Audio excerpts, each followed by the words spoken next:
வாய்ப்பு கொடுத்த மகேஷ் சாருக்கும் சாண்டி சாருக்கும் என்னோட நன்றி தெரிவிச்சுக்கிறேன். சென்னை ஃபைல்ஸ் முதல் பக்கம் இந்த படத்தில் வந்து நான் நடித்தா கரெக்டாக இருக்கும் அப்படின்னு டிசைட் பண்ண அஷ்ரஃபுக்கு என்னோட நன்றி தெரிவிச்சுக்கிறேன். அவரோட ஷார்ட் ஃபிலிம் பார்த்தேன். பார்க்கும்போதே ஒரு கான்ஃபிடன்ஸ் இருந்தது. ஓகே, இந்த ஆள் கரெக்டாக படம் மேக் பண்ணுவார், குவாலிட்டியாக எடுப்பார் அப்படின்ற ஒரு நம்பிக்கை இருந்தது. அதே மாதிரி சொன்ன நம்பர் ஆஃப் டேஸில் கரெக்டாக ஷூட்டிங் முடிச்சு கொடுத்தாரு. ஸோ ரொம்ப நாளைக்கு அப்புறம் ஒரு இன்டென்ஸான ஒரு க்ரைம் த்ரில்லர் படம் பண்ணியிருக்கோம். எல்லாம் ஒரு ஃபேமிலியாக பண்ணியிருக்கோம். ஸோ நடித்தவங்க அத்தனை பேருக்கும் என்னோட நன்றி. தம்பி ராமேஸ்வர், ஷில்பா, அப்புறம் அனிகா, எல்லாருக்குமே என்னோட நன்றியை தெரிவிச்சுக்கிறேன். ஆகஸ்ட் 1 படம் தேட்டரில் ரிலீஸ் ஆகுது. எல்லாம் ஃபேமிலியோட போய் பாருங்கள், எப்படி இருக்குன்னு சொல்லுங்கள். தேங்க்யூ. எனக்கு ரொம்ப சந்தோஷமாக இருக்குது. நான் இந்த படத்தில் நடிச்சிருக்கேன், ஒரு போலீஸாக நடிச்சிருக்கேன். ஸோ அஷ்ரஃப் சாருக்கு ரொம்ப ரொம்ப தேங்க்யூ சொல்லணும் எனக்கு இந்த ஆப்பர்ச்சுனிட்டி கொடுத்ததுக்கு. என்னை வந்து இந்த படத்தில் கோ டைரக்டர் விஜய் சார் தான் இன்ட்ரடியூஸ் பண்ணி வச்சாங்க. ஸோ அவங்களுக்கும் ரொம்ப தேங்க்ஸ் சொல்லணும். கண்டிப்பாக இது வந்து ஒரு நல்ல படமாக இருக்கும்னு நான் நம்புகிறேன். அண்ட் இது வந்து ஒரு crime thriller based subject. So August 1 release ஆகுது. கண்டிப்பாக நீங்கள் எல்லாரும் தேட்டருக்கு போய் இந்த படத்தை பார்க்கணும். Thank you so much. எல்லாருக்கும் வணக்கம். ஃபர்ஸ்ட் ஆஃப் ஆல், இது என்னோட debut movie. So thank you so much Ashraf sir as well as Mahesh sir. Thank you so much இந்த ஆப்பர்ச்சுனிட்டி எனக்கு கொடுத்ததுக்காக. இந்த படத்தில் நான் தம்பி ராமா சாரோட பொண்ணாக நடிக்கிறேன். So very excited. August 1 release ஆகுது. எல்லோரும் கண்டிப்பாக போய் பாருங்கள். தேங்க்யூ. வணக்கம் எல்லாரும். ஆக்சுவலாக எனக்கு தமிழ் நல்லா வராது, பட் நான் ட்ரை பண்ணுறேன். ரொம்ப நன்றி Mahesh uncle for having me on your film and Ashraf uncle for letting me sing for your film. Of course, அப்பா. முழு படம் like it's awesome. I watched it. It's incredible. The whole cast, crew, super பண்ணுங்க. I'm so excited for you to all watch it. Thank you to Arnanna as well for having me on the soundtrack. It's an awesome song. இது ஒரு super படமாக இருக்க போது. Please எல்லாரும் support பண்ணுங்க. And I loved singing this song. It's a beautiful love melody song that I sang with Arunanna. So yeah, I'll sing a couple of lines. என் வெள்ளை மலையே, புது வெள்ளை மலையே, நீ செல்லும் இதமே நான் வருவேனே, உன் அருகினிலே வினையாசைவினிலே வெறுத்தோட கையிலே நான் படுவேனே. ஓகே, கொஞ்சமா, but I hope you enjoy it. ரொம்ப நன்றி எல்லாரும். Thank you so much. Hello everyone. Sorry, நான் ஃபர்ஸ்ட் டைம் என் மகேஷ் வந்து அண்ணா ஒரு படம் எடுப்போம்னா நான் தலையை சுரிஞ்சுட்டு ஏண்டா இந்த தேவையில்லாத வேலைன்னு சொன்னாங்க. ஆனால் போக புரிஞ்சுது how difficult a movies. People சும்மா க்ரிட்டிசைஸ் பண்ணுறதில்ல, அது ரொம்ப நல்லா பண்ணியிருக்காரு அஷ்ரஃப். எடிட்டிங்கும் ஃபேன்டாஸ்டிக். நான் எதிர்பார்த்த விட நல்லா வந்திருக்குது. ஆனால் அது தான் எல்லோரும் சொல்லுவாங்க, ஆனால் நேராக நீங்கள் பார்க்கும்போது தான் புரியும். 4 பாட்டு இருக்குதுல, ரொம்ப நல்ல சாங்ஸ் எல்லாமே. And everybody is really ton well. Anita, right? Anita has done a wonderful job, and so is practically everybody, even a little part they have done really well. It was very hard working. எங்கே காசி அண்ணே காணையில் as usual இப்படி தான் உட்காந்துருப்பார். ஆனால் அவர் இல்லாமல் இன்றைக்கு படம் இல்லை. Right. Thank you very much. Hopefully all of you will support us. எல்லாருக்கும் வணக்கம். 9 வயசில் ஆசைப்பட்டேன் நடிகனாக ஆகணும்னு. டீச்சர் கேட்டாங்க, யார் எல்லோரும் என்னவா ஆக போகிறீங்கன்னு. நான் நடிகனாக ஆகணும்னு சொன்னேன். டீச்சர் பக்கத்தில் வந்து உக்காந்துக்கிட்டாங்க. அந்த மாதிரிலாம் ஆசைப்படாதப்பா, நடக்காது, படி, இன்ஜினியர் ஆயிரு அப்படின்னாங்க. சரி டீச்சர், அந்த ஆசையினியோடு விட்டுட்டேன். ஓகே, நான் வந்து பெரிய கமல்ஹாசனோட ஃபேன். வயசு 11 இருக்கும்போது அபூர்வ சகோதரர்கள் வெளியானுச்சு. அப்போ வந்து எல்லாம் அந்த கேசட்டில் தானே படம் வரும். அப்போ என்ன ஆகும்னா, பக்கத்து வீட்டில் கேசட் வரும், அடுத்த நாள் திருப்பி கொடுத்துடணும். அவங்க படத்தை பார்த்துட்டு கொடுப்பாங்க, நீங்கள் பார்த்துருங்கன்னு. பரீட்சை டைம் ப்ரொஜெக்ட் இருந்துச்சு. ஃப்ரெண்டு வீட்டில் ப்ரொஜெக்ட் செஞ்சுக்கிட்டு இருந்தேன். அம்மா அடிக்கிறாங்க, அங்கே ஃபோன் அடிக்கிறாங்க. அபூர்வ சகோதரர்கள் கேசட் வந்துருச்சு, படம் பார்க்க போறியான்ட்டு. நான் உடனே வரேன்னேன். ஆனால் ப்ரொஜெக்ட் செஞ்சுட்டு உட்காந்துருக்கேன். ஃப்ரெண்ட்ஸை சொன்னேன், நானே முடிச்சிட்றேன், நான் வீட்டுக்கு போகணும், ஒரு அர்ஜென்ட் மேட்டர் இருக்குது அப்படின்ட்டு போய் சொல்லிவிட்டு, அந்த அவ்வளோ பெரிய ஒரு ப்ரொஜெக்ட் காற்றுல பறந்துடும். அதில் ஜாமான்லாம் ஒட்டி வச்சுருக்கோம். அதை வந்து அனுமான் மலையை தூக்கிட்டு போன மாதிரி இப்படி தூக்கிக்கிட்டு வீட்டுக்கு ஓடுறேன் கமல்ஹாசன் படம் பார்க்குறதுக்கு. 11 வயசில் போய் அபூர்வ சகோதரர்கள் படத்தை பார்த்தேன். ஸோ டீச்சர் வேணான்னு சொன்னால் கூட எங்கேயோ அந்த ஆசை ஒட்டிக்கிச்சு. அங்கேருந்து கட் பண்ணால் படம் பார்க்குறது, அப்புறம் கல்யாணம் ஆகிடுச்சு, பிள்ளைங்க இருக்குது, 2 பிள்ளைங்க இருக்குது. இப்படியே போயிட்டு கோவிட் வந்துச்சு. கோவிட் வரும்போது எல்லோரும் நெட்ஃப்ளிக்ஸ், ப்ரைம், அமேசான் எல்லாம் பார்க்க ஆரம்பித்தோம். பார்த்துட்டே இருக்கும்போது எல்லோரும் எல்லா படமும் பார்க்க ஆரம்பிச்சிட்டாங்க. என்ன சிங்கப்பூரில் வந்து என்ன ஒரு ஸ்பெஷல்னால் அந்த டாப் 10 படம் போடுவாங்க. ஸோ சீனர்கள் பார்ப்பாங்க, மலாய்க்காரங்க பார்ப்பாங்க. ஆனால் தமிழ் படம் மட்டும் எப்பவுமே டாப் 1 டாப் 2ல் இருக்கும். எல்லாருக்குமே தமிழ் படம் பார்க்க ஆசை. என்ன கொரியன்ஸ் படம் பார்ப்பாங்க, தமிழ் படம் ரொம்ப பார்ப்பாங்க. ஜப்பனீஸ் ரொம்ப தமிழ் படம் பார்ப்பாங்க. சரி, எனக்கு தெரிஞ்சு போச்சு, மார்க்கெட் திறந்து போச்சுன்ட்டு. அப்புறம் பார்த்தேன் சிங்கப்பூரில் வந்து நான் தான் வந்து சிங்கப்பூரில் 46 வயசில் வந்து oldest physique body building champion. 39 வயசில் ஆரம்பித்தேன். ஸோ ஒரு 46 வயசு வரைக்கும் ட்ரைனிங் பண்ணி நேஷ்னல் டைட்டில் தூக்குனேன். அப்புறம் யோசிச்சுட்டு இருந்தேன், அடுத்தது இந்த உடம்பை எங்கே போய் என்ன ஸ்டேஜில் வைக்கலான்ட்டுன்னு. சரி, எனக்கு வில்லன்னா ரொம்ப ஆசை. ஏன்னா ஒரு படத்துக்கு வந்து வில்லன் தான் வந்து எனக்கு டச் பாயிண்ட், வந்து ஒரு ஒரு முதுகு எலும்பு போல். ஏன்னா நான் வந்து பேட்மேன் படம் ரொம்ப ஆசை. பேட்மேன் படம் ரொம்ப ஆசை. ஏன்னா வில்லன்களுக்காக ஜோக்கர், ரிட்லர், பெங்குவின், ஐ மீன் வில்லன் தான் ஒரு படத்துக்கு வந்து கொண்டு போக முடியும், ரைட்? இன்றைக்கி வரைக்கும் நான் கில்லி வந்து திருப்பி பார்ப்பேன். எனக்கு விஜய் சார் ரொம்ப பிடிக்கும். ஆனால் அந்த படத்தை திருப்பி பார்க்குறது பிரகாஷ் சார் இருக்காங்க, ரைட்? எனக்கு வந்து துப்பாக்கி படம் ரொம்ப பிடிக்கும். ஏன்னா அந்த ஹிந்தி வில்லனுக்காக, ரைட்? இப்போ தனி ஒருவன் படம் திருப்பி பார்க்குறது வந்து அரவிந்த் சாமி சாருக்காக தான். ஸோ எனக்கு வந்து வில்லன் ஸ்ட்ராங்காக இருந்தால் படம் நிற்கும்னு எனக்கு தெரியும். ஸோ அதனால் நான் வந்து ரொம்ப கிளியர், வில்லனுக்காக தான் நான் உள்ளே வரேன் அப்படின்னு நான் வந்து. ஆனால் எனக்கு இங்கே வர்றதுக்கு வழி தெரியாது. இந்த இண்டஸ்ட்ரிக்குள்ளே வருது அவர் சுலபம் கிடையாது இல்லையா? 2 வருஷம் ஹோம்ஒர்க் செய்ய ஆரம்பித்தேன். எத்தனை டிபார்ட்மெண்ட் இருக்குது. ஏன்னா அந்த டைமில் வந்து கோவிட் டைமில் எல்லா ஆக்ட்ரஸும் இன்டர்வியூ கொடுக்க ஆரம்பிச்சிட்டாங்க ஜூமில். எல்லாமே யூடியூப்பில் பார்த்தா இன்டர்வியூவாகவே கொடுத்துட்டு இருந்தாங்க. எல்லாத்தையும் கேட்டு நோட்ஸ் எடுக்க ஆரம்பித்தேன் 2 வருஷம். இந்த இண்டஸ்ட்ரி எப்படி ஃபங்க்ஷன் பண்ணுது, எத்தனை டிபார்ட்மெண்ட் இருக்குது, யார் யாருக்கு என்னென்ன வேலைன்னு ஃபுல்லாக நோட்ஸ் எடுத்துகிட்டு 1 வருஷம் தேடினேன். அப்போ தான் அஷ்ரஃப் சார் வந்தார். ஓகே, அதுக்கு நடுவில் நிறைய பேர் ஏமாத்துறதுக்கு வந்தாங்க. சார் படம் நம்ம 1 கோடியில் எடுத்துடலாம் சார், 1.5 கோடியில் எடுத்துடலாம் சார், நீங்கள் 1 கோடி போடுங்க, உங்களுக்கு 50% ஷேர் சார், படம் ஹிட் ஆகிரும்னு சொல்லி எல்லாரும் வருஷம் கட்டிட்டு வந்தாங்க ஏமாத்துறதுக்கு. அவங்க எல்லாரையும் தேடி பொறுக்கி போட்டு கடைசியில் அஷ்ரஃப் கிட்ட வந்து சொன்னேன். அங்கேருந்து படம் எடுத்து 2 வருஷம் நிறைய கஷ்டங்களுக்கு நடுவில் செஞ்சோம்.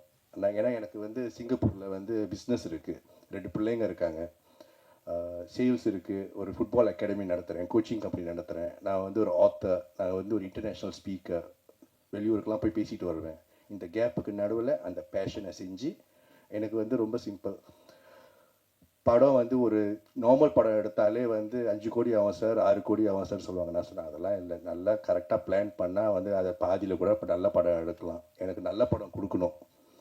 ஏன்னா நம்மளாம் அவ்வளோ கஷ்டப்பட்டு தானே வீட்டுக்கு போனால் நமக்கு வந்து என்டர்டெயின்மெண்ட்டே படம் தான். ஸோ எனக்கு வந்து நல்ல படம் கொடுக்கணும். நான் ப்ரொடக்ஷன் கம்பெனி ஆரம்பிச்சது எங்களோட தாத்தாவோட பேரில். எனக்கு வந்து நல்ல படம் கொடுக்கணும். இந்த படத்தில் கூட நான் ரொம்ப கிளியர், என் ப்ரொடக்ஷன் கம்பெனியில் 2 விஷயம் ஒன்று நடக்கணும். ஆபாச காட்சிகள் இருக்கக்கூடாது, லேடிஸ்க்கு ரெஸ்பெக்ட் கொடுத்து தான் எடுக்கணும். தேவைப்படாமல் வந்து ஒரு லேடியை வந்து ஆபாசமாக காட்டுறது எனக்கு பிடிக்காது. ஃபேமிலியாக படத்துக்கு வரணும். ஒரு பிள்ளையோட கண்ணை மூடிட்டு படத்தை பார்க்க சொல்லக்கூடாது. சில படத்துக்குலாம் போனால் பிள்ளையோட கண்ணை முடிக்குவாங்க. நான் சொன்னேன் அந்த மாதிரி இருக்கக்கூடாது, என்டர்டெயின்மெண்ட்டாக இருக்கணும். அது வந்து ஒரு தியேட்ரிக்கல் எக்ஸ்பீரியன்ஸாக இருக்கணும். ஸோ நான் அஷ்ரஃப் கூட உட்காரும்போது கதை கேட்கும்போது நேராக சொன்னேன், எனக்கு கதை நல்லா இருக்குது, இதோட டீசர் என்ன, ட்ரெய்லர் என்ன, நான் அப்படி தான் வந்து படத்தை கேட்பேன். டீசர் என்ன, ட்ரெய்லர் என்ன, அதோட கட் எனக்கு தெரியணும். அதுக்கப்புறம் ஷார்ட் ஃபிலிம் எடுப்போம். உங்களுக்கு அந்த 20 நிமிஷம் எப்படி எடுக்கிறீங்க நான் பார்த்துறேன். அப்புறம் 2 மணி நேரத்துக்கான ஆப்பர்ச்சுனிட்டி நான் கொடுத்துட்றேன். ஸோ அப்படி தான் இந்த படம் வந்திருக்கு. படம் வந்து ஒரு முக்கியமான ஒரு சோஷியல் மெசேஜை க்ரைம் த்ரில்லர் ஜான்ராவில் சொல்ல முடியும்னு எடுத்த முதல் அட்டம். இந்த மாதிரி யாரும் எடுத்தது கிடையாது எனக்கு தெரிஞ்சு. ஏன்னா நான் ரொம்ப படம் பார்ப்பேன், தெலுங்கு, கன்னடா, மலையாளம், கொரியன், ஜப்பனீஸ், கேளுங்க நான் சொல்லுவேன் படத்தை பற்றி. ஸோ நிறைய ஹோம்ஒர்க் பண்ணிட்டு வருவேன். ஸோ அதனால் எனக்கு நல்லா தெரியும் என்னென்ன எங்கெங்கே போனால் எந்தெந்த ஊரில் என்னென்ன படம் ஓடுன்னு எனக்கு தெரியும். ஸோ இந்த படம் வந்து சம்திங் டிஃப்ரெண்ட். எனக்கு வந்து நான் யோசிக்கும் போது ஒரு இன்டர்நேஷ்னல் மார்க்கெட்டுக்கு என்ன கொடுக்கணும், அதை வந்து எப்படி எக்ஸிக்யூட் பண்ணணும், என்ன மாதிரி டீம் இருக்கணும், அந்த மாதிரி இந்த படம் நீங்கள் பார்க்க போகிறது கூட நான் சிங்கப்பூர்லேருந்து ஒரு டீமை கூப்பிட்டு வந்து இந்த படத்தை பார்த்து என்ன கமெண்ட்ஸ் இருக்கோ அதை திருப்பி ரீஎடிட் பண்ணி பர்ஃபெக்ட் வெர்ஷனாக தான் நான் வெளியே கொண்டு வரேன். அது வரைக்கும் நான் விடவே இல்லை. இந்த படத்தை நாங்கள் 2023 ஜூனில் முடித்தோம். ஃபைனல் காப்பி 2023 டிசம்பரில் இருந்துச்சு. ஆனால் நான் ஒரு வருஷம் எடிட் பண்ணியிருக்கேன் படத்தை. எனக்கு வர அந்த பர்ஃபெக்ட் வர வரைக்கும் நான் எடிட் பண்ணிக்கிட்டே உட்காந்துருந்தேன். ஏன்னா எனக்கு வந்து அது என்னோட ப்ரொடக்ஷன் சொல்கிறத விட எனக்கு நல்ல படம் கொடுக்கணும். என்னோட பேர் வந்து அனீஷ் அஷ்ரஃப். ஆனால் இயக்குனர் ஏஆர் முருகதாஸ் சார்ட்ட மற்றும் வந்து முகவரி படம் பிஜத் துரை சார்ட்ட வந்துட்டு உதவி இயக்குனராக ஒர்க் பண்ணியிருக்கிறேன்.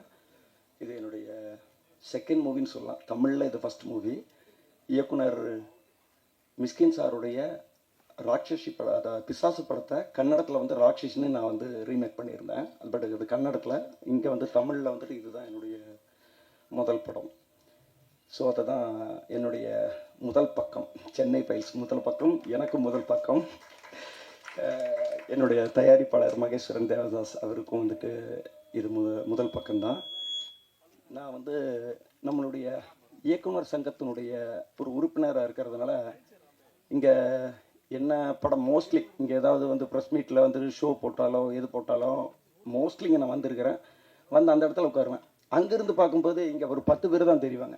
அப்போ ஈஸியாக தெரியும். ஆனால் எங்கேருந்து பார்க்கும்போது 100 பேர் தெரியுறாங்க. ஓ, ஒவ்வொருத்தரும் பேசும்போது தயங்கிட்டு இருந்தது, பயந்துட்டு இருந்தது இதுதானாங்கிறது இப்போ தெரியுது. இது ஒரு முக்கியமான மேடை. இந்த மேடைக்கு வந்து ஆசைப்படாத உதவி இயக்குனர்கள் யாருமே இருக்க முடியாது. அந்த மேடை கிடைக்கும் பொழுது அதனுடைய சந்தோஷம் வேற ஒன்று அப்படிங்கிறத நான் இந்த நேரத்தில் இந்த நிமிஷத்தில் உணர்ந்து சொல்கிறேன். இங்கே உதவி இயக்குனர்களாகவும் இணை இயக்குனர்களாகவும் இருந்து படம் பண்ணணும்னு ஆசைப்படுற எல்லாருக்குமே இந்த வாய்ப்பு வந்து சீக்கிரம் அமையணும்னு இறைவனை வேண்டிக்கிறேன். அப்புறம் இந்த ப்ராஜெக்ட் எப்படி உருவாச்சுங்கிறதுக்காக ஒரு குட்டி கதை சொல்லி தான் ஆகணும். இந்த மேடை வந்துட்டு ஒரு இயக்குனருக்கான கொஞ்சம் அதிகப்படியான ஒரு டைம் எடுத்துக்கலாம்னு நினைக்கிறேன். எடுத்துக்கலாம், ஓகே. ஏன்னா ஐயோ ரொம்ப பேசி கொண்டாண்டா நான் இருக்கக்கூடாதுல்ல. ஆக்சுவலி எனக்கு சிங்கப்பூரில் ஒரு நண்பர் மூலியமாக வந்துட்டு நம்ம மகேஸ்வரன் தேவதாஸ் தயாரிப்பாளர் வந்து ஃபோனில் பேசக்கூடிய ஒரு வாய்ப்பு கிடைச்சிது. ஸோ ஃபோனில் தான் அவங்க பேசிகிட்டு இருக்கிறோம். அவர் வந்து எனக்கு சினிமாவில் உள்ளே என்ட்ராகணுன்னு நல்ல ஆசையாக இருக்குது. ஸோ ஒரு தயாரிப்பாளராக நான் உள்ளே வர போகிறேன். உங்களை பற்றி கேள்விப்பட்டேன், நீங்கள் இயக்குனர் முருகதாஸ் சாரோட உதவி இயக்குனர்னு அப்படின்னா, ஓகே ஒரு தயாரிப்பாளர் கிடச்சிட்டாரு, இதுக்காக தான் இவ்வளோ நாள் போராடணும் அப்படின்னா. அடுத்த ஒரு வார்த்தை சொல்கிறார், அதில் நான் ஒரு கேரக்டர் நடிக்கணும் அப்படின்னாரு. ஐயோ போச்சுடா, இந்த சிங்கப்பூர்லேருந்து ப்ரொடியூசர் வர்றாங்க, உடனே நடிக்கணும்னு வேறு சொல்கிறாரு அப்படின்ட்டு எனக்கு ஒரு பயம் இருந்தது. சார் உங்களோட ஃபோட்டோஸ் எல்லாம் கொஞ்சம் என்னோடய வாட்ஸ்அப்புக்கு அனுப்புறீங்களா அப்படின்னா, ஓகே அனுப்புகிறேன் அப்படின்னாரு. கொஞ்ச நேரத்தில் டக் டக் டக் டக் டக்னு வருது. ஃபோட்டோஸ் ஓப்பன் பண்ணி பார்த்தானா பாடி பில்டு, அவருடைய உடம்பு இதெல்லாம் பார்த்தோன்னா வேறு லெவலில் இருந்தது. செம்மையாக இருக்காரு. ஒருவேளை இவர் ஹீரோ நடிக்கணும்னு சொல்லுவாரோ, சரி எதுக்கும் பேசி பார்ப்போம். மறுபடியும் பேசினேன். நான் கேட்குறதுக்கு முன்னாடி அவர், அஷ்ரஃப் என்னோடய ஃபோட்டோ பார்த்தீங்களா அப்படின்னாரு. பார்த்தேன் சார். நான் வில்லனாக நடிக்கணும் அப்படின்னா, அப்பா இதுதான் நானும் ஆசைப்பட்டேன். உங்களை வில்லனாக தான் நடிக்க வைக்கணுங்கிறத வந்து உங்கள் ஃபோட்டோ பார்த்தோன்னே நீங்கள் தயாரிப்பார இல்லைன்னா கூட நான் உங்களை கூப்பிட்டுருப்பேன்.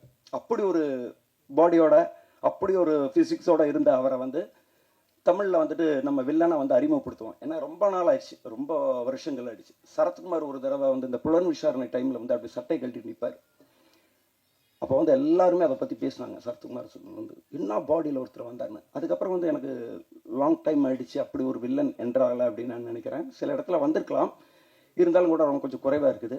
அதை வந்துட்டு அவர் கண்டிப்பாக பூர்த்தி பண்ணுவார். இந்த படத்தை பார்த்ததுக்கப்புறம் அவருக்கு நிறைய வாய்ப்புகள் வரும் அப்படிங்கிறத நான் அவர்கிட்ட சொல்லியிருக்கிறேன். எதுக்கும் அவர் வந்து சைடில் வந்துட்டு நம்ம இயக்குனராக இருந்தாலும் அவருக்கு ஒரு மேனேஜரை வந்து ஒரு அக்ரிமெண்ட் போட்டுடலாமான்னு நினைக்கிறேன். ஸோ அப்படி தான் வந்துட்டு இது. அப்போது அவருக்கும் எனக்குமான ஒரு சின்ன டீல் என்னன்னா, இவர் நடிப்பாரா, உடம்பு நல்லா இருக்குது, சூப்பராக இருக்காரு, பட் நடிப்பாரா அப்படிங்கிற ஒரு டவுட்டு. அப்போ நான் என்ன பண்ணேன், சார் நம்ம ஃபஸ்ட்டு ஒரு ஷார்ட் ஃபிலிம் பண்ணலாமே அப்படின்னேன். உடனே அவர் ஓகே பண்ணலாமே அப்படின்னாரு. சரி ஓகே, ஷார்ட் ஃபிலிம் டைமில் தான் நாங்கள் ஃபஸ்ட்டு வந்து நான் அவரை மீட் பண்ணுறேன். ஷார்ட் ஃபிலிமில் நான் என்ன பண்ணிட்டேன்னா, நான் நல்லா லென்த்தாக டைலாக் நிறைய எழுதி இவரை வந்து இது பண்ணணும். ஆனால் எனக்கு ஒரு சேலஞ்சு, ஷார்ட் ஃபிலிம் பண்ணும்போது ஷார்ட் ஃபிலிமில் வில்லனாக நடிக்கணும். வில்லனுக்கு ஒரு ஷார்ட் ஃபிலிம், ஹீரோக்கு ஷார்ட் ஃபில்மு இல்லைன்னா நம்ம ஒரு யூஸ்வலாக வந்து ஒரு ஏதோ ஒரு ஸ்கிரிப்ட் வந்து ஒரு லைன் சின்னதாக வச்சுருப்போம் பண்ணலாம். பட் இவருக்காகவே நான் ஒன்று பண்ணுறேன். அதில் வில்லன் வித்து ஒரு மறைமுகமான ஒரு ஹீரோ வந்தார். ஒரு எக்ஸ்பீரியன்ஸ்டான ஒரு ஆக்டர் எப்படி நடிப்பாப்படியோ 1 டே ஷூட்டில் அது அவர் நடித்தார். அங்கே நான் முடிவு பண்ணிட்டேன் இவர் தான் என் படத்தினுடைய வில்லன் அப்படின்னு. பட் லேட்டராக தான் எனக்கு ஒன்று தெரிஞ்சுது. அவர் ஷார்ட் ஃபில்மை வந்து என்னை வச்சு எடுத்தார்ல, அவர் மைண்டுக்குள்ளார இவன் கரெக்டாக டைரக்ஷன் பண்ணுறானான்னு பார்ப்போம். அப்போ இவனை டைரக்டராக போடலான்னு டெஸ்ட் நான் அவருக்கு வச்சிருக்கிறதா நினச்சா டெஸ்ட் அவர் எனக்கு வச்சிருக்காரு. அதுக்கப்புறம் தான் அவர் சொல்கிறார், அஷ்ரப் உங்கள் ஷார்ட் ஃபில்மை பார்த்தேன், ரொம்ப பிரமாதமாக இருக்குது, சரி படம் பண்ணலாம், ஃப்யூச்சர் ஃபில்மை வந்து பண்ணலாம், இப்போ ஏதாவது ஸ்கிரிப்ட் இருந்தால் சொல்லுங்கன்னா அந்த டைமில் தான் வந்துட்டு இந்த கதை அவர்கிட்ட சொல்ல வேண்டிய ஒரு இதில் வந்து ஃபுல் ஸ்கிரிப்டை நான் சொன்னேன். அவர் கேட்டார், அவருக்கு வந்து பவுண்டேடு கொடுத்தேன், வாங்கிட்டு போய் படிச்சுட்டு இம்மீடியட்டாக ஸ்டார்ட் பண்ணலாம், இதுக்கு லேட்டே ஆக வேணாம் அப்படின்னு சொல்லி இந்த படத்தை வந்துட்டு அந்த எப்போ நான் கதை சொல்லி முடித்தனோ, எப்போ அவர் பவுண்டேடு வாங்கி படித்தாரோ இமீடியட்டாக வந்து நான் ஒரு இயக்குனர் ஆகக்கூடிய அங்கீகாரத்தை கொடுத்துருக்காரு. அது என் வாழ்நாளில் மறக்கவே முடியாது. ரொம்ப ரொம்ப ரொம்ப தேங்க்ஸ் மகேஸ்வரன் தேவதாஸ் சார். நான் ஏன் அவரோட நேம் வந்து திரும்ப திரும்ப உச்சரிக்கிறேன்னா, அவர் தயாரிப்பாளர் மாதிரியே நடந்துக்க மாட்டார், ஒரு நண்பன் மாதிரி தான் நடந்துக்குவார். அவர் வந்து 2வது ஒரு விஷயத்த சொன்னார், இந்த நிமிஷத்திலிருந்து நான் வந்து உங்களுடைய படத்தினுடைய தயாரிப்பாளர் அல்ல, நான் ஒரு ஆக்டர். நீங்கள் எந்த ஒரு விஷயமா இருந்தாலும் ஆக்டிங்கை பற்றி மட்டும்தான் என்கிட்ட பேசணும். இந்த படத்தினுடைய ஒரு தயாரிப்பாளர் மாதிரி நீங்கள் பேசணும், அவங்கள்ட்ட ஷேர் பண்ணணும்னா அது வந்து ஷாண்டி ரவிச்சந்திரன் சார்கிட்ட தான் பேசணும் அப்படின்னாரு. ஸோ அவர் உள்ள இந்த படத்துக்குள்ளார வந்தார். அவர் வந்து கிளியர் கட்டோட சொன்னார், அஷ்ரப் இந்த படத்தில் உங்களுக்கு என்ன வேணும், இந்த கதை இந்த பவுண்டட் ஸ்கிரிப்டில் நீங்கள் எழுதப்பட்ட அத்தனை விஷயமும் உங்களுக்கு வரும், ஆனால் நீங்கள் சொன்ன டைமுக்குள்ளார இந்த படத்தை முடிக்கணும், அது மட்டும்தான் உங்களுக்கான டாஸ்க் அப்படின்னாரு. ஓகே சார் அப்படின்னா. அப்புறம் அதுக்கு கீழே வந்து நம்ம மேனேஜர் காசி சார் வந்துட்டு நிறைய எக்ஸ்பீரியன்ஸ்டாக நிறைய படத்தை வந்துட்டு ஒர்க் பண்ணிட்டு வந்தவர். அவருக்கு வந்து தெரியும் நம்ம என்ன சொன்னாலும் எத்தனை நிமிஷத்தில் எத்தனை நேரத்தில் அந்த பொருள் இங்கே வரும் அப்படிங்கிறது வந்து அவருக்கு நல்லாவே தெரியும். அதனால் வந்துட்டு ஷூட்டிங்கில் எந்த ஒரு குழப்பம் இல்லாமல் ஒரு செட்டப் அரேஞ்ச்மெண்ட் எனக்கு பண்ணி கொடுக்கறதுனால நான் அவங்கள்ட்ட சொன்னேன், இந்த படம் இத்தனை நாளில் முடிக்கிறேன் அப்படின்னா அதே நாளில் முடித்தேன். ஒரு நாள் கூட எக்ஸ்டன் பண்ணாமல் அந்த படத்தை வந்து நான் முடித்தேன். அதில் வந்து எனக்கு இன்னொரு சேலஞ்சுக்கு இருந்தது. ஏன்னா நான் வந்து பெரிய இயக்குனர் முருகதாஸ் சார்கிட்டருந்து ஒர்க் பண்ணிட்டு வந்ததுனால பெரிய செட்டப்பில் பெரிய இடத்துல எல்லாம் ஒர்க் பண்ணிட்டு வந்திருக்கிறேன். இது வந்து பட்ஜெட்டாக சின்னதுன்னு நம்ம சொல்ல முடியாது. ஏன்னா இந்த கதைக்கு என்ன தேவையோ அந்த கதைக்கானது வந்து கொடுத்துட்டாங்க. பட்டு அங்கேருந்து நம்ம ஒர்க் பண்ணிட்டு வரும்போது அந்த ஸ்டைல் வேறு, பட்டு இங்கே வரும்போது நம்மளோட ஸ்டைலை மாற்றிக்கணும். இந்த படத்தை ஸ்க்ரீனில் பார்க்கும்போது பெரிய படமாக இருக்கணும், அதில் எந்த மாற்றமும் இருக்கக்கூடாதுன்னு நாங்கள் முடிவு பண்ணேன். இந்த ட்ரெய்லர் கூட உங்களுக்கு அப்படிப்பட்ட ஒரு ஃபீல் கொடுத்துருக்கும்னு நான் நினைக்கிறேன். இது ஒரு பெரிய படமான ஒரு ஃபீலை கொடுத்துருக்கிற அளவுக்கு நான் எடுத்திருக்கிறேன். இந்த படத்தை வந்து இன்னும் வெளியில் இருக்கக்கூடிய நபர்கள் யாரும் பார்க்கல, எங்களுடைய டீம் மட்டும் பார்த்தாங்க. அந்த டீமில் இருக்கிற எல்லாருமே வந்து அப்ரிஷியேட் பண்ணாங்க. எனக்கு என்னுடைய டீம் அப்ரிஷியேட் பண்ணுறதுங்கிறத விட பப்ளிக்காக என்னுடைய இயக்குனர் சங்கத்தை சார்ந்த என்னுடைய நண்பர்கள் இயக்குனர்கள் வெளியில் பப்ளிக் எல்லாருமே வந்துட்டு பாராட்டினா தான் என்னுடைய முதல் பக்கத்துக்கு அப்புறம் அடுத்த பக்கமும் ஓப்பன் ஆகும். கேரளா ஃபைல்ஸ் மாதிரியான கதை, அதனால தான் நீங்கள் சென்னை ஃபைல்ஸ்னு பேர் வச்சுருக்கீங்களா டைட்டில்? ஹலோ, அப்படி அதாவது சென்னையில் நடக்கக்கூடிய ஒரு க்ரைமுடைய மேட்ரு சென்னையிலிருந்து வந்துட்டு ஒரு கேஸ் எங்கேருந்து தொடங்கி எப்படி முடியுதுங்கிறது தான் இதோட கதை. ஸோ சென்னை ஃபைல்ஸ் அப்படிங்கிறது வந்துட்டு இதுக்கு பொருத்தமாக இருந்தது. வேற ஒரு விஷயத்தோட கனெக்ட் பண்ணி இதில் ஒன்றும் வைக்கல. ஒருவேளை கேரளா ஃபைல்ஸு காஷ்மீர் ஃபைல்ஸ் வரலைன்னாலும் இது சென்னை ஃபைல்ஸாகவே இருந்திருக்கும். டைரக்டர் சார், இது வந்து இங்கே இங்கே சார், சாரி, இது வந்து தமிழில் உங்களுக்கு முதல் படம், வாழ்த்துக்கள். ஓகே, நன்றி. டைட்டில் வந்து முதல் பக்கம், முதல் தேதி ரிலீஸ் ஆகுது ஆகஸ்ட்டு. ஹீரோ பேர் வெற்றி. அதை நானே யோசிக்கல சார். முதல் பக்கம் முதல் தேதியில் ரிலீஸ் ஆகுதுங்கிறது நல்லா. Okay, thank you. ஹீரோ பேர் வெற்றி, அதில் ஒரு வெற்றி இருக்கு. வெற்றியின் முதல் படியை இன்னைக்கே தொட்டுட்டீங்க, வாழ்த்துக்கள். ஓகே, நன்றி நன்றி நன்றி நன்றி. வெற்றி சார், வெற்றி சார். சார், இந்த தமிழ் சினிமாவில் ஒரு காலத்தில் மோகன் சார் வந்து பாட்டு பாடினார். நிறைய படங்கள் பாட்டு பாடி மைக் மோகன் அப்படின்னு வந்துட்டார். உங்களோட படங்கள் முதல் படம்லேருந்து இந்த படம் வரைக்கும் ஒரு மாதிரி டார்க் ஷேடாகவே நிறைய இருக்கு. ஒரு கிரைம் கதை இந்த மாதிரி கதையெல்லாம் தேடி தேடி உங்கள்கிட்ட வருதா இல்லை உங்கள் டேஸ்ட்டா? இல்லை, அவங்க தான் தேடி வர்றாங்க. அந்த அந்த கேரக்டருக்கு நீங்கள் தான் பண்ணணும் அப்படின்னு சொல்லி அவர் தான் சொல்கிறாரு. நம்ம கலர்ஃபுல்லாக பண்ணுறதுக்கு நம்ம ரெடி தான், பார்ப்போம். சார், இயக்குனருக்கு ஒரு கேள்வி. சொல்லுங்க. வாழ்த்துக்கள், பார்க்கறதுக்கு நல்லா இருந்துச்சு சார் ட்ரெய்லர் ஓகே பார்க்குறது. ஓகே பட் யூஏன்னு போட்டிங்க, சென்சார்டுன்னு போட்டிருக்கீங்க. ஓகே. ஆனால் இதுக்கான ட்ரெய்லரும் பாடல்களையும் சென்சார் வாங்கலையா இன்னும்? ஏன்னா நீங்கள் 126.22 மினிட்ஸ்னு வருது சென்சார் சர்டிஃபிகேட். அதாவது படத்தோட சென்சார் சர்டிஃபிகேட்டை போட்டுட்டு இது போடுறீங்க. அந்த சாங்ஸில் பார்த்தீங்கன்னா மது அருந்துற காட்சிலாம் இருக்குது. அதில் எங்கேயுமே ஸ்டாட்டுட்டரி வார்னிங்கே போடாமல் இருக்கீங்க. அது தெரிஞ்சு அப்படியே மேனிப்புலேட் பண்ணுமே அப்படின்ற மாதிரி பண்ணிட்டீங்களா தைரியமா? இல்லை இல்லை இல்லை, அப்படி இல்லை. என்னென்ன ஆக்சுவலி வந்துட்டு இன்னைக்கு வந்து நம்ம இந்த ட்ரெய்லர் லான்ச் வந்துட்டு பண்ணுறது வந்து பிளான் முதல்ல இல்லை. ஆனால் வந்துட்டு இன்றைக்கி பண்ணணுங்கிற மாதிரியான ஒரு நெசிட்டி அமைஞ்சுது. ஸோ நம்மளுடைய பத்திரிகையாளர்களுக்கு வந்துட்டு நம்ம படத்தை வந்து அவங்களுக்கு காட்டணும். அவங்க தான் வந்துட்டு இதை வந்து சரி என்ன பண்ணலாம் அப்படிங்கிறது. ஆனால் நான் அங்கே ஒரு தப்பு தான் நடந்திருக்கு, நான் இல்லைன்னு சொல்லலை. இதை வந்து நம்ம வந்து ப்ராப்பராக வந்துட்டு ட்ரெய்லரை வந்து ரிலீஸ் பண்ண போகிறது 25th மேலே தான். 25th மேலே தான் ட்ரெய்லர். ஆனால் டீசர் வந்து நம்ம ஆல்ரெடி ரிலீஸ் பண்ணிட்டோம், ப்ராப்பராக ரிலீஸ் பண்ணிட்டோம். எக்ஸ்க்ளூசிவ் ஒன்லி மீடியா பார்க்கறதுக்கு. ஆமாம், மீடியா பார்க்குறதுக்கு. மீடியா மக்கள், மீடியாங்கிறது வந்துட்டு மற்றவங்க போய் சேர்றதுக்கு முன்னாடி நீங்கள் போய் சேர்ந்துருவீங்கிறதுனால அந்த மரியாதையை வந்து, அதாவது சொல்லுவாங்களே ஒரு மர்டர் நடந்த இடத்துல போலீஸ் வர்றதுக்கு முன்னாடி மீடியா போயிடும். அப்படி வந்து என்னுடைய மீடியா வந்து பார்க்கணுங்கிறதுக்காக அப்படி ஒரு விஷயம் இருக்குது. ஆனால் இதில் கூட இன்னொரு விஷயம் சொல்கிறேன். ஒரு கதை ஸ்டோரி ஒன்று நம்ம நரேட் பண்ணியிருக்கேன். ஒரு ஊரில் ஒரு சிங்கம் இருந்தது, அது ஒரு ஆர்ட் அப்படிங்கிற ஒரு விஷயம். அது வந்து அந்த வாய்ஸ் வந்து நம்ம இயக்குனர் நடிகர் சமுத்திரக்கனி அண்ணன் வந்து பேசி தரதா சொல்லியிருக்காரு. ஸோ அவர் வந்து இப்போ ஹைதராபாத்தில் ஷூட்டிங்கில் இருக்கார். ஸோ அவர் வந்ததுக்கப்புறம் இந்த மிக்சிங் வேலையெல்லாம் பண்ணிவிட்டு ப்ராப்பராக வந்து ரிலீஸ் பண்ணணுங்கிறதுக்கு முன்னாடியே வந்துட்டு ஒரு ரிலீஸ் பண்ண வேண்டிய ஒரு நெசிட்டி வந்தது. சரி, அந்த நேரத்தில் வந்து நம்ம பத்திரிகையாளர்கள், நம்ம குடும்பமான தொலைக்காட்சி நண்பர்களுக்கு வந்து நம்ம காட்டுறதில் தப்பு இல்லைங்கிறதுக்காக பண்ணியிருக்கோம். தவறு இருந்தால் வந்து மன்னிச்சிருங்க. டைரக்டர் சார், சார் மூத்த சார் சார், இப்போது படத்தில் வந்து முதல் பக்கம் டைட்டில் வச்சுருக்கீங்க. ஓகே. பட் எப்பவுமே இப்போ ஒரு புக்குன்னு எடுத்துக்கிட்டா கிளைமேக்ஸ் வந்து கடைசி பக்கத்தில் தான் இருக்கும். Okay sir. இதுக்கு படத்துக்கு முதல் பக்கம் டைட்டில் வச்சதுக்கு என்ன காரணம்? அது மட்டும் இல்லாமல் இந்த படத்தில் சிங்கம் யார், நரி யார்? சிங்கம் வந்து வழக்கமாக ஹீரோவை தான் சிங்கம்னு சொல்லுவாங்க. ஓகே. வில்லனை நரின்னு சொல்லுவாங்க. ஓகே. ஆனால் இதில் நீங்கள் வில்லனை சிங்கம்னு சொல்கிறீங்க, ஹீரோவை நரின்னு சொல்கிற மாதிரி ட்ரெய்லர் தெரியுது. Okay sir. முதல்ல வந்துட்டு ஒரு டீசர் ட்ரைலர் அப்படிங்கிறத வந்து பப்ளிக் வந்து பார்க்குறதுக்கு வந்து அவங்களுக்கு வந்து ஒரு இம்பேக்ட் பண்ணுற ஒரு விஷயம். அது ஒரு விளம்பரம் தான், சினிமா கிடையாது. இதை பார்த்து வந்து யாருனாலையும் கதை புரிஞ்சிக்க முடியாது. ஸோ இது என்ன ஜானர்னு புரிஞ்சிக்க முடியும். ஸோ ஜானரில் வந்து புரிய வைக்கிறதுக்கு வந்து இந்த ட்ரைலரும் உள்ளே வர்றதுக்கு வந்து ஒரு கன்ஃபியூசிங் வந்து எல்லா படத்துலையுமே இருக்கும். உதாரணத்துக்கு பார்த்தீங்கன்னா ராட்சசன் படத்தினுடைய ட்ரைலர் நீங்கள் பார்த்தீங்கன்னா ராட்சசன் படத்தில் இருக்கக்கூடிய ஷூட்டிங் சீனோட இது ட்ரைலரில் வந்து வச்சுருப்பாங்க. படத்துலையே வந்துட்டு ஒரு ஷூட்டிங் சீன், ஒருத்தனை வந்து கொலை பண்ணுற மாதிரி, ஒரு ரத்தத்தோலை இருக்கிற மாதிரி இருக்கும். அது ட்ரெய்லரில் வச்சுருப்பாங்க. ட்ரெய்லரில் உங்களுக்கு என்ன இம்பாக்ட் கொடுக்கணும்னா, ஓ இவன் ஒரு கொலை பண்ணுறான் போல் இருக்குன்னு. படம் பார்க்கும்போது பார்த்தோன்னா அது ஆக்சுவலி வந்து பார்த்தா படத்தில் ஷூட்டிங்காக இருக்கும்.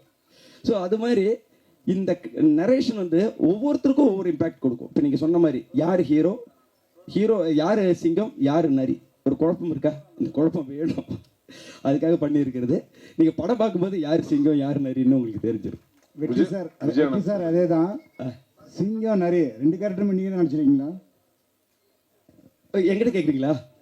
வெற்றி சார் சொல்லுங்க.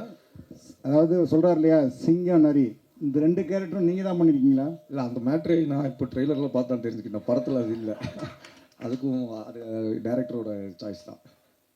மைக்குங்க தயாரிப்பாளர் சார். ஆக்சுவலி நம்ம ஹீரோட்ட வந்து கதை சொல்லுவோம், படத்தோடைய கதை சொல்லுவோம். ஹீரோட்ட வந்து ட்ரெய்லர் சொல்ல மாட்டோம். அவரே வந்து இப்போ தான் ட்ரெய்லர் பார்த்துருக்காரு. யார்கிட்ட மைக் கொடுக்கணும்? தயாரிப்பாளர், ப்ரொடியூசர் கொடுக்குங்க, வில்லன் கிட்ட.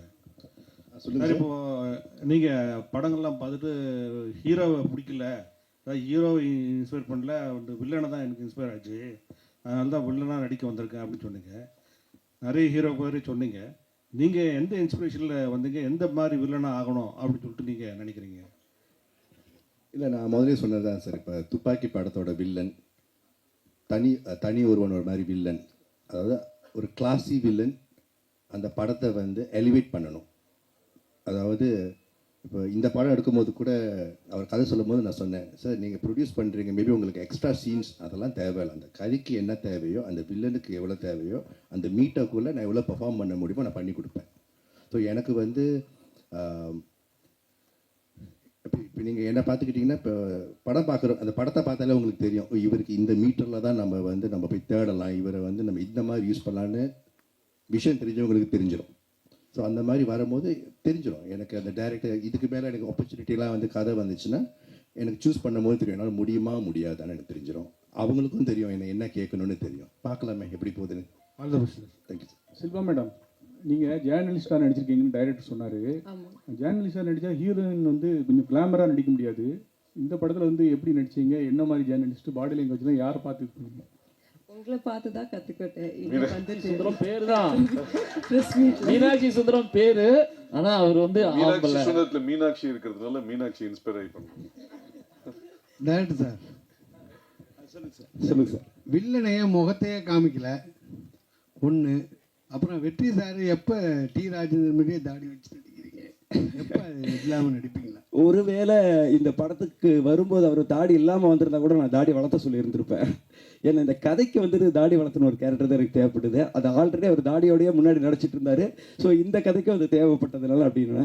வில்லனை ஏன் வந்து முகத்தையே காட்டலைன்னா, அவரை வந்து ஒரு ஃபுல் மூவியாக வர்ற நேரத்தில் அவரை பார்த்தா நல்லா இருக்கும்னு நான் எதிர்பார்க்குறேன். ஏன்னா என்னதான் இருந்தாலும் அவர் வந்து தயாரிப்பாளர் இருந்தாலும் இந்த படத்தில் வந்து ஒரு அறிமுக நாயகன். அந்த அறிமுக நாயகனை ஒரு சின்ன ஷார்ட் டைமில் வந்து நம்ம காட்ட வேணாம், பிக் டைமில் காட்டுவோம் அப்படிங்கிறதுக்காக அவரை நான் வந்து ஹைட் பண்ணி வச்சுருக்கேன். சார், ப்ரொடியூசருக்கு படம் முடிச்சிட்டிங்க, ஆனாலும் கிட்டத்தட்ட ஒரு 2 years கிட்ட உட்காந்து எடிட்டே பண்ணிட்டு இருக்கோம் அப்படின்னு சொன்னீங்க. நீங்கள் 1 year why took so much time? நீங்கள் எக்ஸிக்யூஷன் பண்ணீங்க, அது கூட ஷார்ட் ஃபிலிம்லாம் எடுத்து பார்த்துட்டீங்க, படமும் முடிஞ்சிருச்சு. Then why you took 1 year to edit? நாங்கள் அந்த டயத்துக்கு வெயிட் பண்ணியிருந்தோன்றது வேறு, but still I was sizzling the படம்ன்றதுக்கான ரீசன் இல்லை, ஏன்னா அந்த ஒரு டைமில் சார் அந்த 1 year இருக்குல்ல, எடிட் பண்ணுறது ஒரு பக்கம். அந்த டைமில் வந்து மார்க்கெட்டில் பார்த்தீங்கன்னா புது படம் எல்லாமே வெளியே வரல, எல்லாம் பழைய படமாகவே ரிலீஸ் பண்ணிட்டு இருந்தாங்க. கர்ணன், கில்லி இதெல்லாம் திருப்பி வந்துகிட்டு இருந்துச்சு. ஸோ ஒரு டைம் இருந்துச்சு, அந்த டைம் சரியாக இருக்கணும் இல்லையா, அந்த மார்க்கெட்டிங்னு ஒரு டைம் இருக்குது. ஸோ அந்த ஒரு டைம் வந்து மஞ்சுபல் பாய்ஸ்லாம் ஓடிக்கிட்டு இருந்துச்சு. So I say let's wait, அந்த ஒரு டைம் வரட்டும் கரெக்டாக. But will just keep. ஏன்னா ஒரு க்ரைம் த்ரில்லரை எடிட் பண்ணுறது இருக்குல்ல, நாட் அ ஈஸி ஜாப். அந்த கரெக்டாக அந்த மீட்டரில் உட்காரணும், ரைட். அப்புறம் பாட்டு இருக்குது, அந்த பாட்டை நம்ம திருப்பி இது பண்ணோம். அந்த பாட்டை வந்து மாஸ்டரிங் கூட நம்ம லண்டனில் கூட கொண்டு செஞ்சுட்டு வந்தோம். அந்த குவாலிட்டியை கொண்டு வருவோம், கரெக்டான டைமில் கொண்டு போவோம். ஏன்னா படம் வந்து 4 கோடியோ 5 கோடியோ அதை நம்ம கரெக்டாக மார்க்கெட்டிங் பண்ணணும். பிகாஸ் நான் வந்து பிஸ்னஸ்மேன். அது டைம் எடுத்துக்கிட்டாலும் கரெக்டாக மார்க்கெட்டிங் கரெக்டாக இருக்கணும், கரெக்டான டைமில் வரணும். ஸோ நாங்கள் படத்தை ரிலீஸ் பண்ணலான்னு பிளான் பண்ணது லாஸ்ட் இயர் நவம்பர். அங்கேருந்து நாங்கள் பார்த்துக்கிட்டே வரோம். இப்போ இந்த டைம் கரெக்டாக இருக்குன்னா ஒரு 1 to 2 weeks டைம் ஃப்ரேம் வேணும் கரெக்டான டைமில் வெளியாக்குறதுக்கு இல்லையா. கரெக்டாக இப்போ அமைஞ்சிச்சு. எனக்கு வந்து மார்ச்சில் ரிலீஸ் பண்ண சொல்லியிருந்தா கூட பண்ணியிருப்போம். ஆனால் பெரிய படங்கள் வந்துக்கிட்டே இருக்குது, நமக்கு ஸ்க்ரீன்ஸ் கரெக்டாக கிடைக்கணும், அதெல்லாம் பிளான் பண்ணணும். சும்மா எடுத்தோம் அப்படின்னு பண்ண முடியாது, ரைட். படம் நல்லாயிருக்கும், ஆனால் நீங்கள் கரெக்டாக கொண்டு போய் சேர்க்கணும்னா படம் நல்லா ரீச் வராது இல்லையா. ஸோ கரெக்டாக பொறுமையாக கொண்டு போயிருக்கோம், அவ்வளோதான். டைரக்ட் சார் ஒரு விஷயம் சொல்லுங்கள். அதாவது புது தயாரிப்பாளரோ இல்லை ஏற்கனவே படம் எடுத்துக்கிட்டு இருந்த தயாரிப்பாளரோ, அங்கே இருக்கீங்க. புது தயாரிப்பாளரோ ஏற்கனவே படம் எடுத்துக்கிட்டு இருந்த தயாரிப்பாளரை விட நீங்கள் நெருங்கி ஒர்க் பண்ணிடலாம். இவர் எல்லா விவரம் தெரிஞ்சவராக இருந்தார், இதனால் எப்படி ஒர்க் பண்ணீங்க, பிரச்சனை வந்ததா? ஆக்சுவலி வந்துட்டு அது ஒரு வகையான ப்ளஸ்ஸாக இருந்தது. ஏன்னா எந்த ஒரு இயக்குனரும் ஒரு கதையை வந்து அவங்க எழுதும் பொழுது இது சூப்பராக இருக்கும் அப்படின்னு சொல்லி தான் அவங்களுக்குள்ள ஒரு நம்பிக்கை இருக்கும், அதில் மாற்றமே இருக்காது. ஸோ அப்படி எடுத்து கூட ஏன் படம் ஃபெயிலியர் ஆகுது அப்படிங்கிற ஒரு கொஸ்டின்ஸ் இருக்குது. நல்ல படம் தானே, நல்ல கதை தானே யோசிச்சிருப்பா. அப்படி இதை வந்து ஃபெயிலியர் படம் பண்ணணும்னு யாரும் யோசிச்சிருக்க மாட்டாங்க. அப்படி ஒரு நல்ல கதையை யோசித்து கூட வெளியில் வரும்போது அந்த படம் ஃபெயிலியராக மாறுதுன்னா அதில் சில குறைகள்லாம் இருந்திருக்கும். அந்த குறைகள் வந்து ஒரு இயக்குனராக, ஏன்னா அந்த படத்தினுடைய ஒரு தந்தையாக எனக்கு என் மகன் மேலே வந்து எனக்கு குற்றம் தெரியாது. அந்த குற்றத்தை வந்துட்டு அவர் வந்து எடுத்து சொல்லும்போது அவர் சொன்ன எல்லாத்தையுமே நான் மாற்றலை. அவர் வந்து நான் நிறைய சிங்கப்பூரில் இருக்கக்கூடிய நண்பர்கள் காட்டினேன், நான் பார்த்தேன், எனக்கு இந்த இடத்துல மட்டும்தானா அதை நான் திரும்ப வந்து நான் பார்ப்பேன். ஸோ அப்படி வந்துட்டு அவர் சொன்ன கரெக்ஷன் வந்து எனக்கு இதுக்கு பெரிய சப்போர்ட்டிங்காக தான் இருந்தது. அவர் என்னடா எல்லாத்தையுமே கேள்வி கேட்டிருக்காரு, எல்லாத்தையுமே சொல்லிட்டு இருக்காரு அப்படின்னு நான் ஃபீல் பண்ணல. அது ஒரு வெற்றி படமாக அமையிறதுக்காக சொல்லக்கூடிய ஒரு விஷயத்த நம்ம ஏற்றுக்கணுங்கிற அந்த மனநிலையோட அதை நான் பண்ணதுக்கப்புறம் வந்து எனக்கு அந்த சேஞ்சஸ் தெரிஞ்சுது. ஸோ அவருக்கு வந்து நான் தேங்க்ஸ் தான் சொல்லிக்கிறேன். ஹீரோ சார் சொல்லுங்க சார். இல்லை 1980 பார்த்தீங்கன்னா டைரக்டர் உங்களுக்கு தான். எனக்கு தான். இங்கே ஓகே. 1980 எல்லாம் பார்த்தீங்கன்னா அறிமுக இயக்குனர்கள் எல்லாருமே லவ் ஸ்டோரியை தான் ஃபர்ஸ்ட் படமாக எடுப்பாங்க. ஓகே. ஆனால் இப்போ வர எல்லா அறிமுக இயக்குனர்களும் இதே மாதிரி வெட்டு குத்துக்குள்ள சஸ்பென்ஸ் த்ரில்லராகவே எடுக்கிறீங்களே, என்ன காரணம்? அதாவது வந்து அந்தந்த சீசனில் அதாவது வரும். மாம்பழ சீசனில் மாம்பழம் தான் வரும், வாட்டர்மெலன் சீசனில் வாட்டர்மெலன் தான் வருகிற மாதிரி சினிமாவும் வந்து ஒரு சீசன் தான். அதை நம்ம புரிஞ்சுக்கணும். என்கிட்ட வந்து அப்போ லவ் கதை இல்லையா, என்கிட்ட வேறு கதை இல்லையான்னு கேட்டாங்கன்னா, ஒவ்வொரு இயக்குனராக வரும்போது அவங்ககிட்ட கிட்டத்தட்ட ஒரு 10 கதை இருக்கும். அந்த 10 கதையில் முதல் கதை எது படமாக்கப்பட போகுதுங்கிறது அந்த இயக்குனருக்கே தெரியாது. நம்ம வந்து ஒரு ப்ரொடக்ஷன் கம்பெனியில் வந்து கதை சொல்ல போகும்போது அவங்க சொல்லுவாங்க, உங்கள்கிட்ட இந்த மாதிரியான ஜானரில் கதை இருக்கான்னு கேட்பாங்க. ஏன்னா வந்து அந்த டைமில் வந்து பார்த்தோன்னா லவ் படமாக ஓடிட்டுருக்கோம். நான் வேற ஒரு கதை சொல்ல போனேன்னா லவ் கதை வச்சுருக்கீங்களான்னு கேட்பாங்க. அப்போ நான் லவ் கதை தான் சொல்லுவேன், சொல்லி அது படமாக்கப்படும். அடுத்தது நான் லவ் கதை சொல்லலான்னு போகும்போது வந்து பார்த்தேன்னா அப்படியே வந்து எல்லா சஸ்பென்ஸு த்ரில்லரு க்ரைமு இப்படி ஓடுதும்பாங்க. அப்போ அந்த நேரத்தில் நம்மள்ட்ட கேட்பாங்க, க்ரைம் கதை வச்சுருக்கேன். ஸோ எதை கேட்டாலும் சொல்ல வேண்டுங்கிற தயார் நிலையில் ஒரு இயக்குனர் இருந்தால் மட்டும்தான் அவன் இயக்குனர் ஆக முடியும். ஸோ இந்த சீசனில் நான் இது பண்ணியிருக்கேன். இந்த முதல் பக்கத்தை தவிர அடுத்த பக்கங்கள் வரும்போது நீங்கள் கேட்ட கேள்விக்கான ஆன்சர் மாறும். ப்ரொடியூசர் சார் படத்தை இவ்வளோ லேட்டாக ரிலீஸ் பண்ணணும்னு நீங்கள் கரெக்ட் டயத்தை பார்த்து தான் ரிலீஸ் பண்ணி பார்த்தீங்க. ஆனால் இப்போ வாரத்துக்கு 10 படம் ரிலீஸ் ஆகிட்டு இருக்கு. உங்கள் படம் 1ஆம் தேதி கிட்டத்தட்ட 7 படம் 8 படம் வருது, 12 படம் வருது. இதை எப்படி நீங்கள் சமாளிப்பீங்க சார்? மற்ற படத்தை பற்றி நான் கவலைப்பட போகிறது கிடையாது. எனக்கு என் படம் எவ்வளோ ரீச் போயிருக்கு அதுதான் எனக்கு தெரிஞ்சு. இங்கே இருக்கிறவங்க போஸ்டரை பார்த்து எனக்கு மெசேஜ் அனுப்புகிறாங்க. சிங்கப்பூர் மலேசியாவில் இருக்கிறவங்களுக்கு நியூஸ் தெரியும் இந்த மாதிரி படம் August 1 வருதுன்னு. எண்ட் ஆஃப் தி டே நம்ம 10 படம் வருதோ 100 படம் வருதோ ஃபர்ஸ்ட் ஷோலேயே தெரிஞ்சு போயிடும் இந்த படம் தேருமா தேராதான்னு தெரிஞ்சு போயிடும். நல்லா இருந்தால் பார்க்க போகிறாங்க. இல்லாட்டி நீங்கள் எவ்வளோ மார்க்கெட்டிங் நீங்கள் வந்து ஏரோப்ளேனில் பேனர் விட்டாலும் படம் ஊற்றிக்கிச்சுன்னா ஊற்றிக்கும். கரெக்டாக? ஸோ எனக்கு தெரியும் ஃபர்ஸ்ட் ஷோ பார்த்துட்டு படம் நல்லா இருக்குன்னு சொல்லுவாங்கன்னு தெரியும். ஸோ நல்லா இருக்கிற படத்தை பார்க்க போகிறீங்க, இல்லைன்னா அதுவாக போய்க்கும். சார் கவலை இல்லை. ஹீரோ சார் சார் உங்களுடைய முதல் படத்துக்கும் 2வது படத்துக்கும் அதிக இடைவெளி இருந்துச்சு, அது எல்லாருக்குமே தெரியும். ஆனால் இப்போ சமீப காலமாக பார்த்தீங்கன்னா நீங்கள் வெள்ளிக்கிழமை நாயகனாக வந்துட்டு இருக்கீங்க. வாரத்தில் ஒரு வாரம் விட்டு ஒரு வாரம் உங்கள் படம் ரிலீஸ் ஆகிட்டு இருக்கு. இது எதனால சார்? சீக்கிரம் சதம் அடிக்க முயற்சி பண்ணுறீங்களா? இல்லை அப்படி இல்லை, அவர் சொல்கிற மாதிரி ஒரு வருஷத்துக்கு முன்னாடி பண்ண படம் இதெல்லாம். நிறைய படம் வந்து ரிலீஸ் பண்ணாமல் வச்சு இப்போ மொத்தமாக லைனாக ரிலீஸ் ஆகுது. அதனால தான் வந்து உங்களுக்கு டக்குன்னு வந்த மாதிரி இருக்குது. இல்லை இடையில ஜிவி பிரகாஷ் சார் வெள்ளிக்கிழமை நாயகன்னாங்க, இப்போ எல்லாருமே சொல்கிறாங்க சார் நீங்கள் தான் வெள்ளிக்கிழமை நாயகன் சொல்லிட்டு இருக்காங்க. ரொம்ப சந்தோஷம். வெற்றி சார், அதே கன்னிஷா இன்னைக்கு உள்ள சினிமா வந்து கொஞ்சம் மோசமாக இருக்குது. ஒரு வருஷத்துக்கு 5% 6% படம் தான் ரிலீஸ் ஆகுது. நீங்கள் தெரிஞ்ச ஹீரோ பிரபல ஹீரோனாலும் நீங்கள் என்னென்ன சவால் சந்திக்கீங்க? டிஜிட்டல் விற்க மாட்டுக்கு, சேட்டலைட் விற்க மாட்டுக்கு, சம்பளம், தேட்டர் ரிலீஸ் பிரச்சனை நிறைய இது. ஹீரோவாக உங்களுக்கு ஏதாவது ஆதங்கம் சவால் இதை மாற்றணும்னு ஏதாவது ஃபீலிங் இருக்கா? இல்லை அதான் படம் நல்லா போச்சுன்னா அடுத்த படத்துக்கு சம்பளம் ஜாஸ்தியாக வாங்கலாம். இல்லைன்னா அவர் சொல்கிற மாதிரி எதுவுமே பிஸ்னஸ் ஆகாமல் தான் இருக்கும். படம் நல்ல கண்டென்ட் கொடுத்தோம்னா அது ஆட்டோமேட்டிக்காக டிஜிட்டலோ சேட்டலைட்டோ எல்லா பிஸ்னஸ்னாலும் ஆகும். படம் நல்லா இல்லைன்னா அது பிஸ்னஸ் கொஞ்சம் ஸ்டாப் ஆகி தான் இருக்கும். சார் டைரக்டர் சார் சொல்லுங்கள். இந்த படம் ஒரு த்ரில்லர் படம், ட்ரெய்லர் பார்க்குறப்ப தெரியுது. ஹீரோ வெற்றி அண்ட் ஹீரோயின் ஷில்பா மஞ்சுநாத் இவங்களுக்குள்ள கெமிஸ்ட்ரி எப்படி இருந்தது? ஸோ அவங்கள்ட்ட தான் கொஞ்சம் பர்ஃபார்மன்ஸ் எதிர்பார்த்து வருவாங்க. அந்த ரசிகர்களுக்கு என்ன மாதிரியான இதாக இருக்கும்?